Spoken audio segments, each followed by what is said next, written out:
Good afternoon and welcome to UK Column Live from Plymouth, England. And the studio this afternoon, I've got myself, Brian Gerrish and Mike Robinson, and we're going to be talking over the next 30 minutes about what we think are the most important events in the news at the moment. And I'd just like to start with a reminder and an update in that yesterday we reported on the shocking case of the Royal Marine Mike Harvey, a man who served his country for 17 years in the armed forces, who served in Iraq and Afghanistan, and he was rewarded last Friday with being imprisoned by Judge Kevin Gray for the heinous crimes of giving his two sons a birthday card and a present and 2 chocolate Easter eggs. And the key point of this incredible court case is that once again we have a man sentenced to prison having gone through a court where there is simply a judge and no jury. But we believe that this case raises yet more questions about the rise of Britain's star chambers, our secret courts, which are now prepared to imprison ex-servicemen, men who have served their country, for the amazing crime of sending a card and giving his sons the Easter eggs. So if you'd like more information on that, have a look at our broadcast from yesterday, and also simply Google Michael Harvey Royal Marine, and you will find that thousands of people are already starting to talk about this case. Okay, well, of course the main issue at the moment is the Olympics, and despite a general air of despondency in many people in the UK about this incredible event, which has cost us £9.2 billion, the BBC went to great efforts last night to try and boost the status of the Olympics. But one point which we'd just like to pick up on was the comments by the president of the International Olympics Committee, Jacques Roguet, who was at great pains to point out that he considers himself to be an ordinary working class person. And of course he was making that statement against the backdrop that he and his team are now fully installed in the London Hilton 5-star hotel, with all that brings, for the duration of the Olympic Games.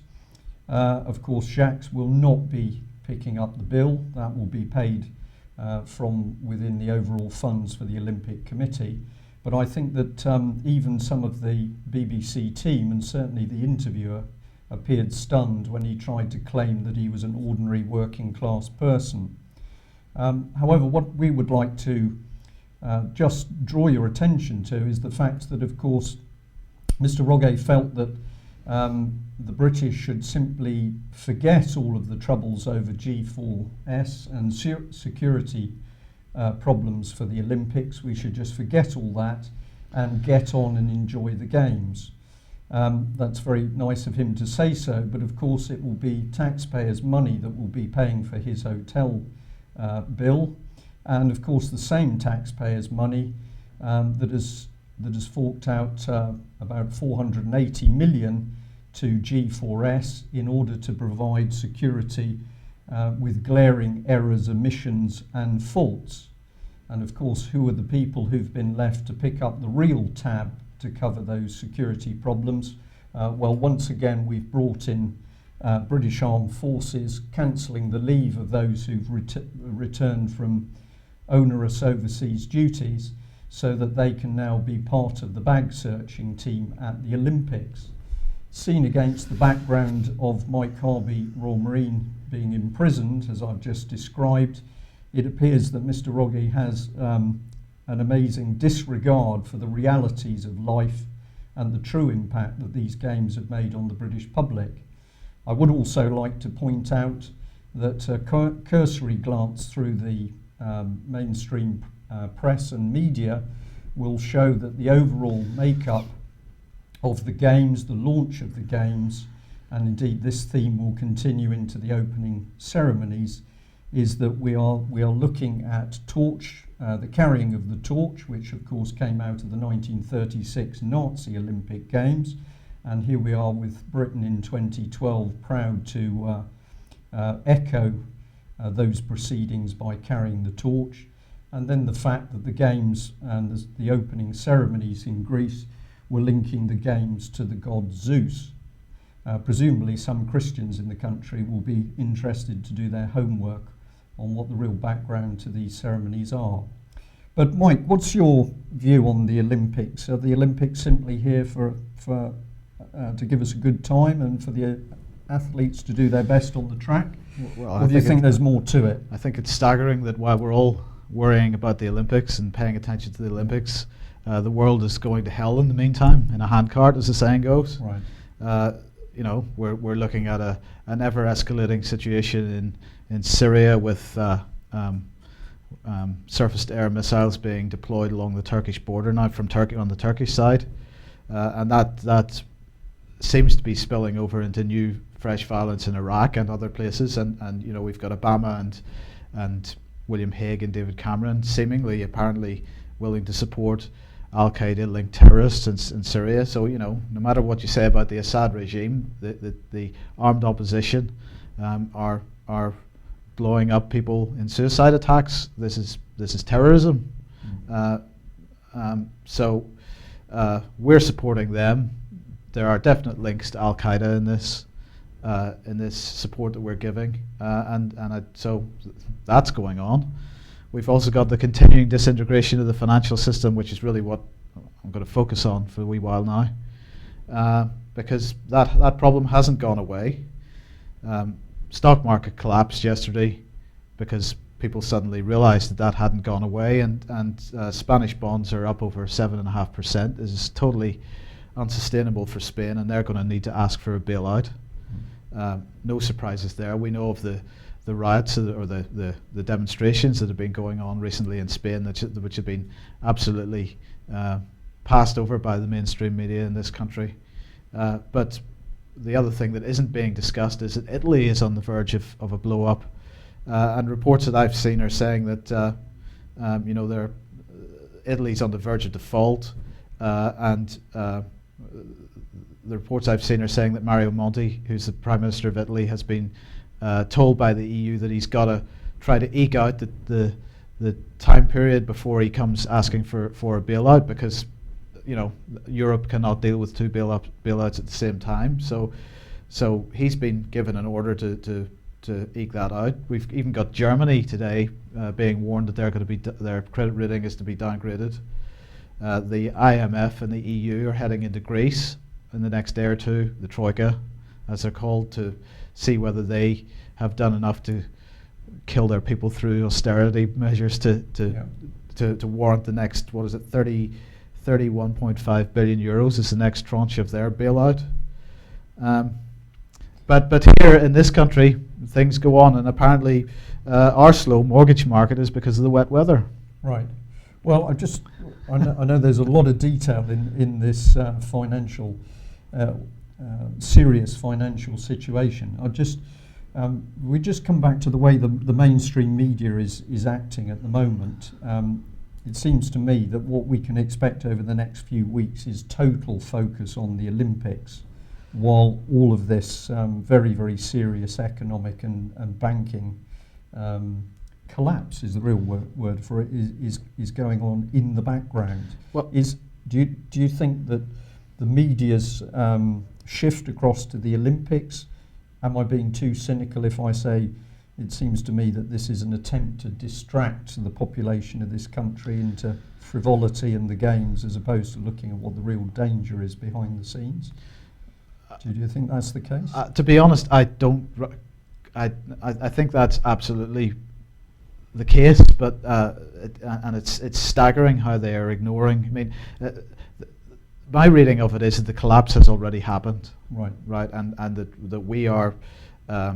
We haven't seen the direct effect of it yet, but the danger for us is, and the thing that is absolutely being ignored by the mainstream media, is that as a result of the collapse in the financial markets, in the real physical economy that puts food on our tables, that real economy is unable to cope with nature's normal. Well, we may argue about whether this year's weather is normal, but let's just say it is, for the sake of this argument. Nature's normal processes, it occasionally throws us a bad year, and we're completely unable to cope. In as I've mentioned on a previous program, in the United States, vast areas of the sort of wheat growing breadbasket of the world really is in drought, and they are not going to produce a harvest this year. Russia is already harvesting its harvest, because if they leave the crops in the ground any longer, they've also got drought. They're not going to have anything to harvest in September, so that they're lifting it now. So China's got massive floods similar to us. So they've got problems with their food crops this year. So we're looking at a global shortage of food coming at us this year. In the meantime, the financial system's collapsing, and nobody's doing anything to generate any kind of real economic growth. And they're all talking about financial growth. They're not talking about economic growth. So. Well, on the BBC main news last night, on the 10 o'clock news, the BBC was trying to say that the problem was that it was the failure of the economy to grow was actually making the banking situation worse. I listened to it quite carefully, and to me it was putting the whole situation 180 degrees out. That's exactly 180 degrees out. The ordinary working person and we can even say quite big companies that are doing their best to actually work and weather this incredible economic storm. It's their fault that this is quite amazing. Well, it's absolutely staggering that we've got banking scandal after banking scandal coming out at the moment. We've got the LIBOR, we've got the HSBC money laundering business, and it's not just. I mean, HSBC is historically the biggest. Been the biggest money laundering operation, and they were particularly historically, I'm talking about into opium, HSBC going right back to the opium, to the days of the opium wars and whatnot, involved in opium, in the opium trade. But I mean, unfortunately, I printed this out and it's quite small, so I have to read this. But there are many other banks. So we've got HSBC, we've got Wachovia, Barclays, RBS, Coutts, ING, Lloyds, Bank of America, Riggs. All these banks have all been involved in money laundering over the years. Right. This is a systemic problem, and it's one that has never been addressed by the regulators. Last night on Channel 4, just after the Channel 4 news, Jon Snow did an episode of Dispatches looking at, do people trust the banks anymore?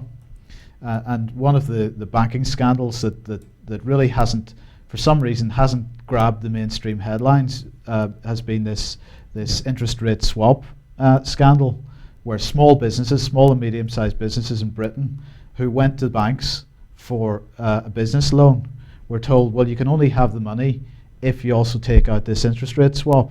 Now, interest rate swaps are a form of derivative that almost nobody understands. This is hedge fund territory. This is people that are professional market traders. They understand this, but to expect a small businessman to understand that product it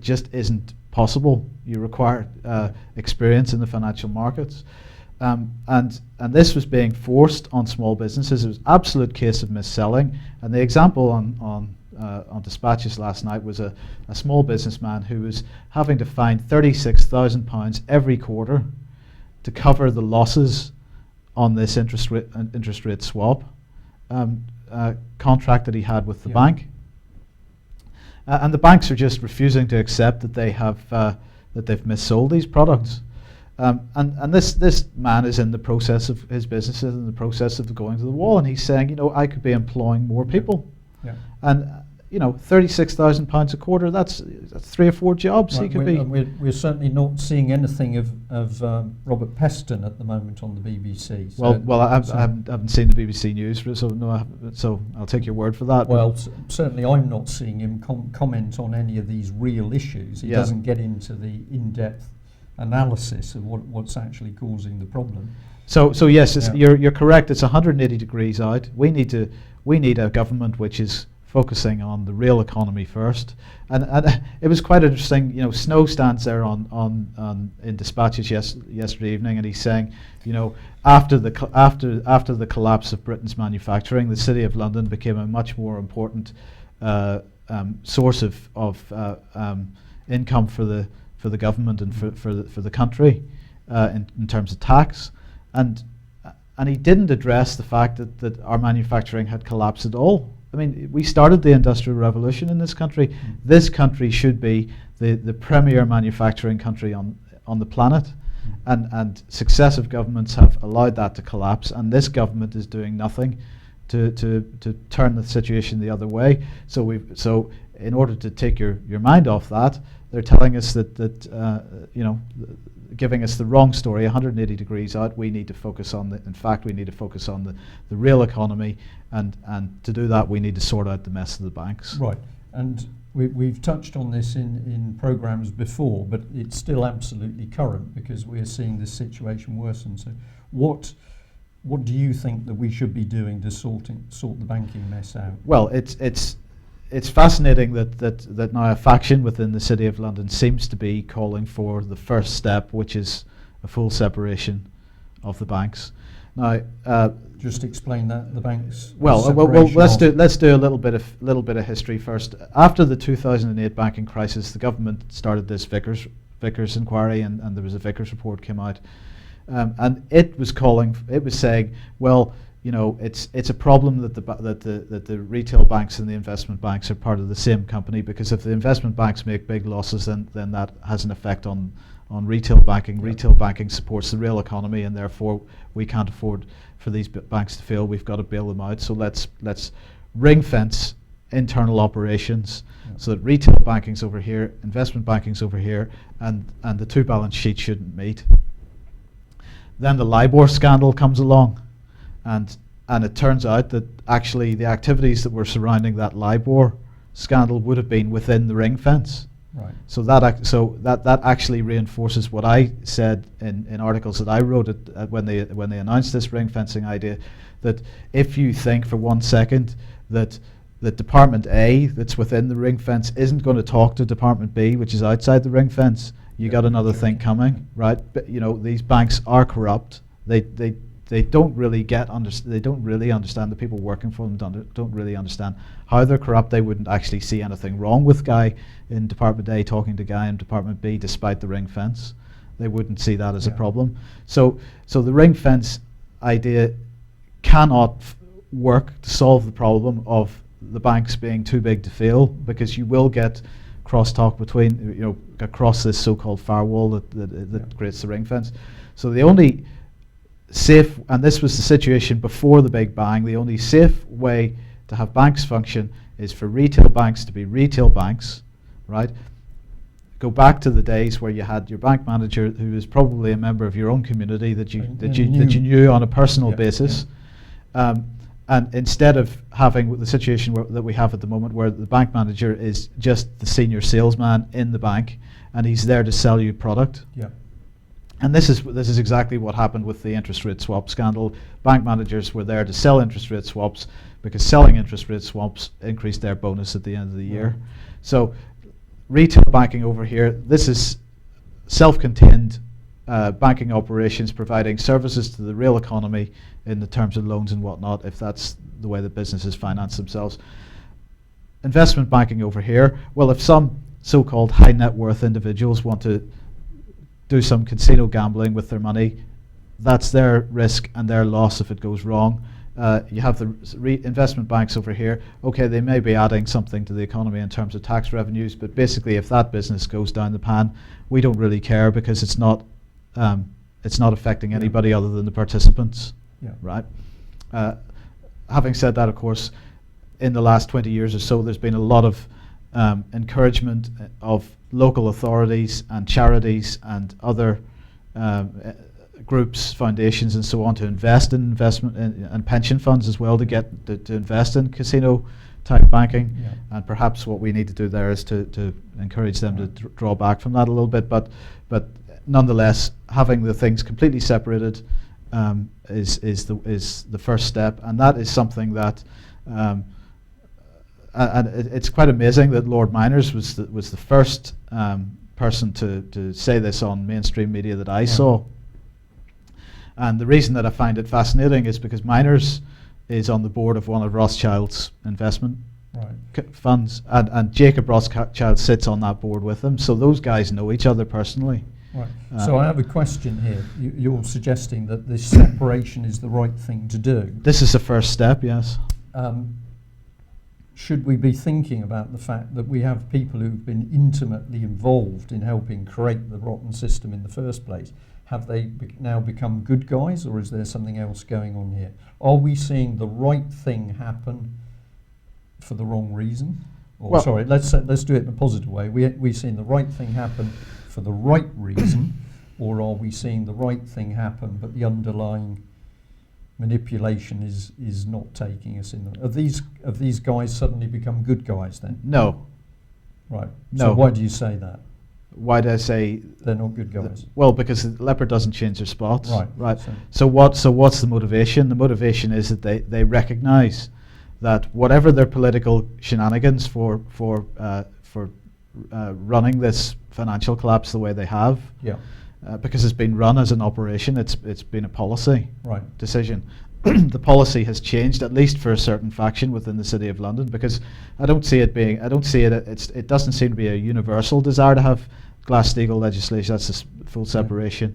It's not a universal call. It seems to be a faction within the City of London. And I mentioned Lord Miners, because, as I say, he sits on the board of one of Rothschild's companies, and so you ask the question, and we don't know the answer, but you ask the question: does that mean that the faction within the City of London that's actually calling for Glass-Steagall is the Rothschild faction? And then you say, well, why would they want to do that? And the reason simply is, of course, that the financial system is the foundation of their power and their influence in this world, and they can't allow it to collapse completely. And that is what we're looking at: a complete and utter total collapse of the system. What about the subject of we've what have we got here? We've got 18 minutes left. What would you say on the subject of issuing currency? Because this is something which seems to be more and more topical at the moment. There's a lot of criticism that what is effectively going on is that we have private, very, very big, but private international banks that are basically issuing the currency at interest. Well, so as I say, Glass-Steagall is the first step, and that's a step that's being called for now. But just doing that will save the system, but it won't get us out of this economic mess that we're in. And you know, I've been asking this question for well over 15 years anyway. Why is a sovereign nation borrowing sovereign currency from private banks? I don't understand why this isn't a question on everybody's lips. That the central banking system is based on the premise that a sovereign nation needs to borrow currency from private bankers. And this, of course, leaves not nation states at the behest of bankers' whims. Because most people, if you talk to people in the streets, or you meet them somewhere, or meal or a drink or whatever it is, and you ask them, they all still assume that our currency is printed by the government. Our physical currency is, but of course, so since the Big Bang in particular, so little of the currency in circulation is physical notes and coins that it's just got completely out of control. I think 3% was the figure that you mentioned. At present, it's about 3%. Yeah.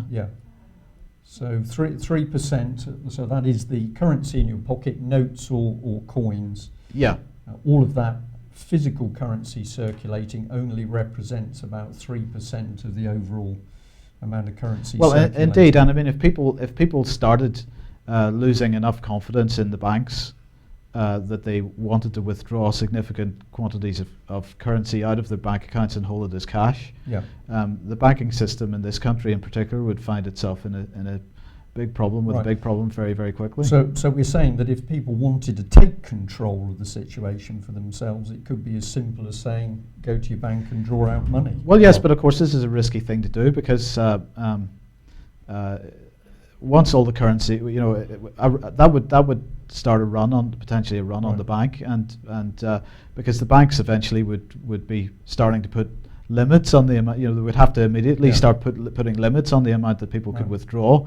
This would certainly bring things to a head, but whether what would be the reaction to that, or what would be the effect of that?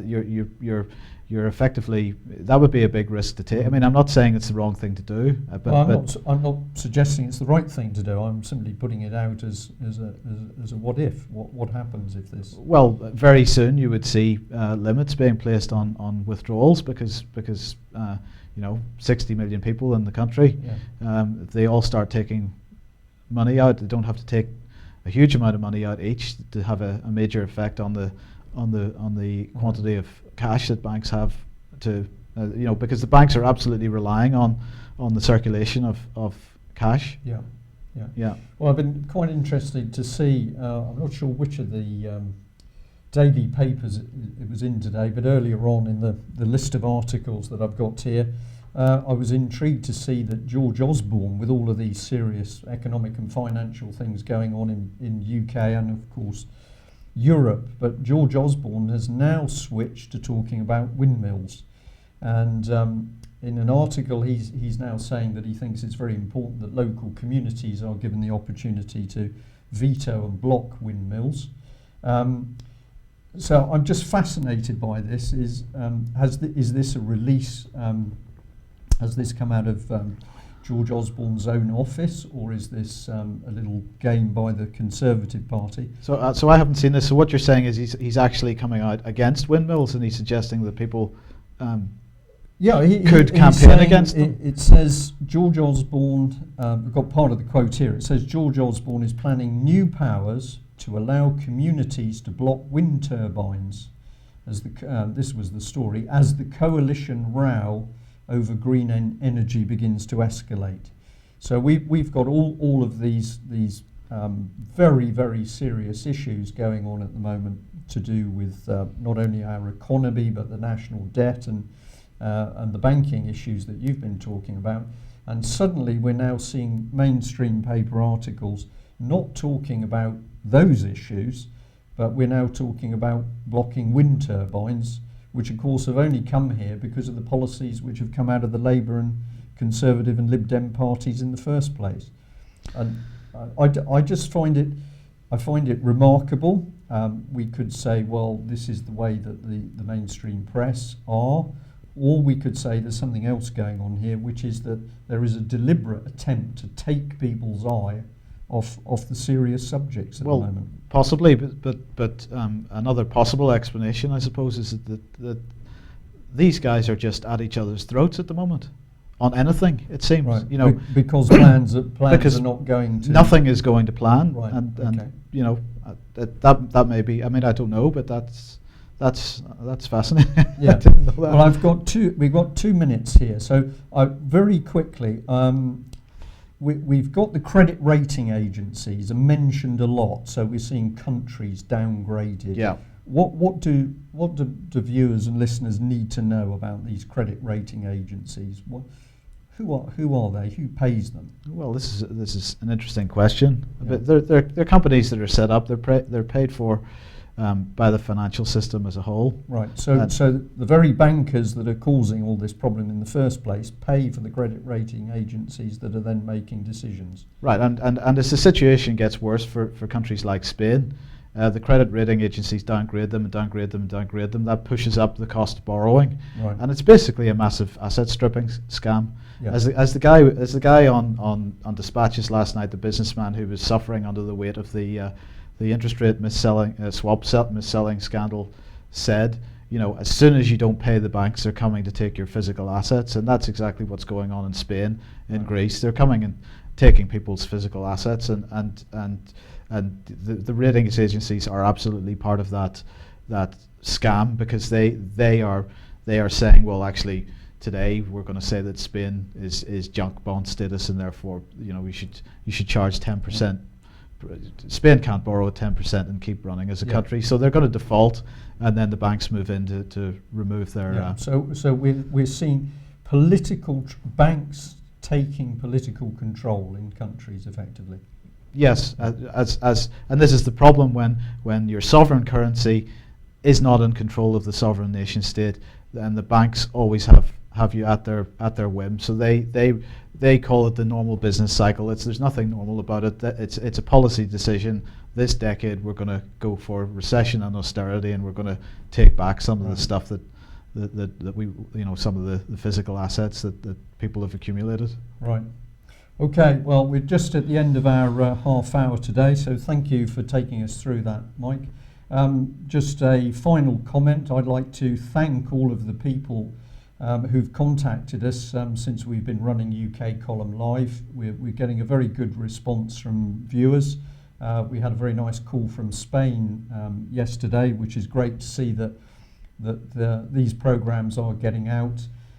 We're looking to increase both the number of broadcasts we're making and the range of subject matters, because we've got many people saying to us, please, could we cover a particular subject? And I know that at the moment one of the critical ones is farming and agriculture. And of course, over the last few days, we've been seeing the problems that the dairy farmers have been having. So UK Column Live is going to look to see whether we can produce some more documentary style programs to look at some of these issues.